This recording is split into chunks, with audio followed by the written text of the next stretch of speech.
चौधरी साहब, आपसे गुजारिश रहेगी स्वर्गीय डॉक्टर वीरेंद्र चौधरी के जीवन चरित्र को हम सभी के बीच रखें।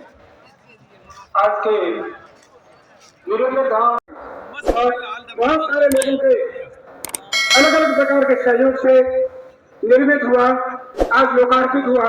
मैं सबसे पहले आप सबको बहुत बहुत बधाई और शुभकामनाएं देना चाहता हूं कि जिला मुख्यालय पर शिक्षा का एक पवित्र धाम, जिसकी तीर्थ यात्राएं हमारे बच्चे जो शिक्षा के क्षेत्र में केंद्र थे वो करेंगे, उनको एक बहुत ही सुंदर अवसर उपलब्ध करवाया।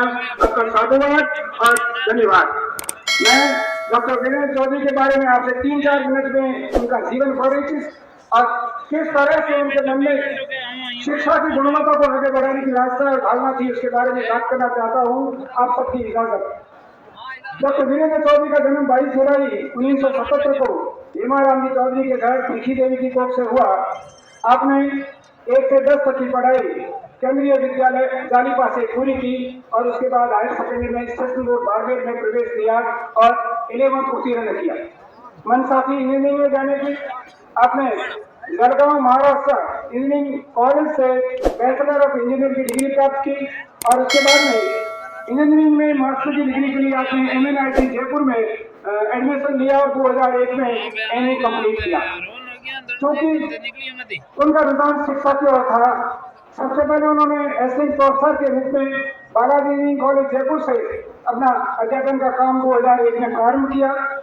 जी हाँ, 10 मार्च 2005 से आपने इंजीनियरिंग कॉलेज बीकानेर में असिस्टेंट प्रोफेसर की पोस्ट पर कार्यग्रहण किया और इंजीनियरिंग पढ़ाने का काम सरकारी कॉलेज में शुरू किया। 2006 में आप प्रमोट होकर के इंजीनियरिंग कॉलेज बीकानेर में ही एसोसिएट प्रोफेसर के पद पर प्रमोट हुए। पीएचडी उन्होंने डॉक्टर KR चौधरी के गाइडेंस में की। पीएचडी का उनका जो सब्जेक्ट था वायरलेस सेंसस नेटवर्क था और 2012 में आपने विद्या वाचस्पति पीएचडी की उपाधि प्राप्त की। इतना ही नहीं, डॉक्टर वीरेंद्र चौधरी का लिखने और पढ़ने में बहुत अधिक मन था। हमेशा उनकी रुचि पढ़ने और पढ़ाने में रही। उन्होंने कई पुस्तकों में अपने सहलेखकों के साथ पुस्तकें लिखने का काम किया। कई राष्ट्रीय और अंतर्राष्ट्रीय सेमिनार अटेंड किए। उनके कई सारे रिसर्च पेपर्स अच्छे अच्छे जर्नल्स में प्रकाशित हुए, तो ये साबित कर रहे हैं कि उनका रुझान शुरू से ही टेक्निकल एजुकेशन और एकेडमिक एजुकेशन की ओर था। आपके इंटरनेशनल इलेक्ट्रिक्स और इंजीनियर सोसाइटी में अंतर्राष्ट्रीय स्तर पर कई शोध पत्र भी प्रकाशित हुए और कई अंतर्राष्ट्रीय सेमिनारों में आपने सहभागिता की। जी हाँ, मैं बात कर रहा हूँ स्वर्गीय डॉक्टर वीरेंद्र चौधरी की, जो महज 38 वर्ष की उम्र में कैंसर जैसी भयावह बीमारी से कालनिश्चित हो गए और इस दुनिया से चल बसे।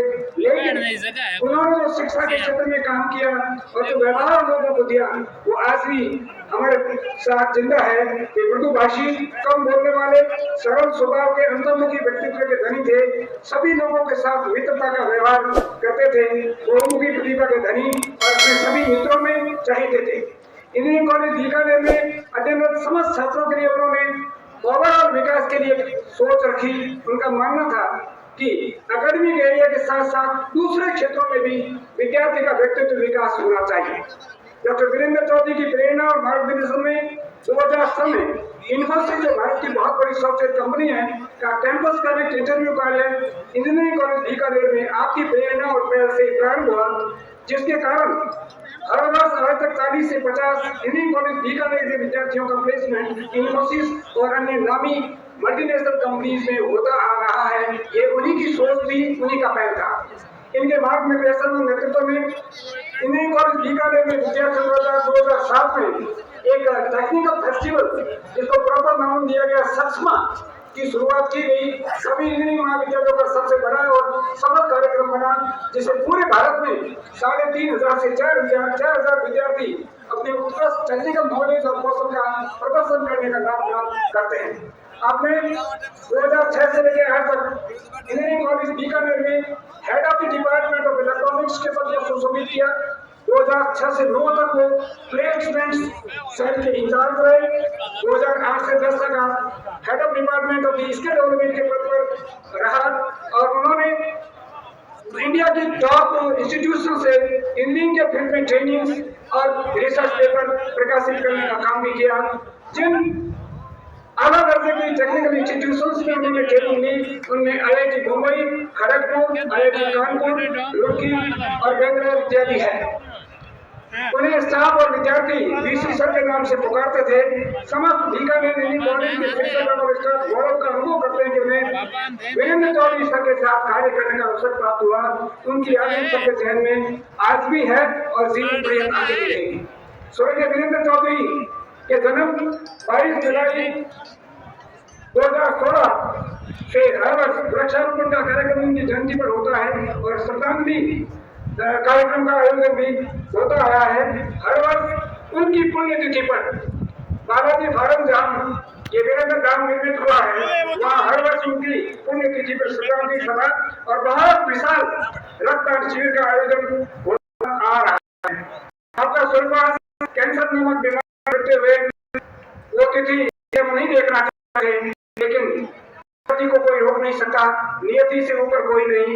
21 मार्च 2015 को शिक्षा की ये शख्सियत जिसने excellence in quality of education पर काम किया, हमारे से विदा हो गए। आपके स्मरण में doctor Virendra Chaudhary memorial trust की स्थापना 18 फरवरी 2016 को की गई, जिसका उद्देश्य समाज सेवा, शिक्षा और गरीबों को बिना किसी भेदभाव के सहायता प्रदान करना है। आपके सहयोग और मार्गदर्शन से ये ट्रस्ट आगे भी अपना कार्य करता रहेगा। इसी ट्रस्ट द्वारा बालाजी फार्म ग्वालियर में वीरेंद्र धाम छात्रावास का निर्माण करवाया गया, जहां आज हमारे मुख्यमंत्री अतिथि महोदय और मेहमान मेहमानों ने डॉक्टर वीरेंद्र चौधरी की मूर्ति का अनावरण किया, उनके शिलालेख का अनावरण किया और वीरेंद्र धाम छात्रावास का फीता काटकर लोकार्पण किया, आप सबको सुपुर्द किया। ये थी कहानी उस शख्सियत की जिसने कम उम्र में बहुत बड़े बड़े कीर्तिमान स्थापित किए। मैं ऐसी पुण्य आत्मा को सदा समर्पित करता हूँ और आप सबको धन्यवाद देता हूँ कि मेरी बात को आपने इत्मीनान सुना। धन्यवाद। जय हिंद, जय भारत।